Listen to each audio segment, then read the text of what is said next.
इस gold smuggling की वजह से आर्म्ड ग्रुप्स को हथियार खरीदने के पैसे मिल पाते हैं।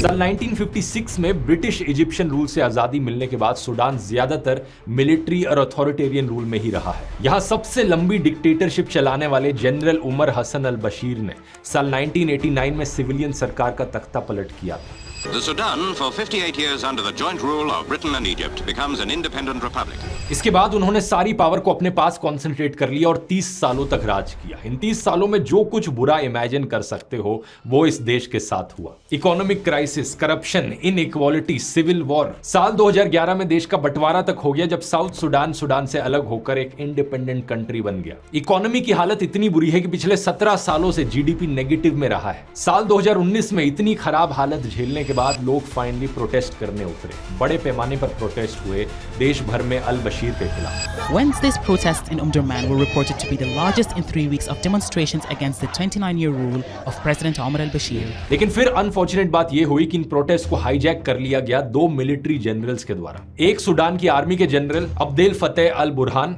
और दूसरे इनके paramilitary group rapid support forces RSF के लीडर जनरल मोहम्मद हमदान दगालो। इन्होंने साथ में मिलकर अल बशीर को पावर से हटा दिया। लेकिन प्रोटेस्ट कर रहे लोगों की डिमांड थी कि देश में डेमोक्रेसी आए, एक डेमोक्रेटिक सरकार बने। तो अगस्त 2019 को आर्मी लोगों की इस डिमांड को मान लेती है और इलेक्शन कराने के लिए तैयार हो जाती है। लेकिन इलेक्शन होने तक देश को चलाने के लिए एक केयर टेकर गवर्नमेंट बनाई जाती है। इसमें आर्मी और सिविलियन पार्टीज दोनों तरफ के लोग शामिल थे। इस केयर टेकर सरकार को काउंसिल कहा गया और अल बुरहान ने अपने आप को इस काउंसिल का हेड बना लिया और दगालो को इसका डेप्यूटी हेड बना दिया गया। यानी इन दोनों जनरल्स ने ज्यादातर पावर्स अपने पास रख ली। लोगों को लगा कोई बड़ी बात नहीं है, कुछ समय की बात है, उसके बाद देश में डेमोक्रेसी आ जाएगी। लेकिन अफसोस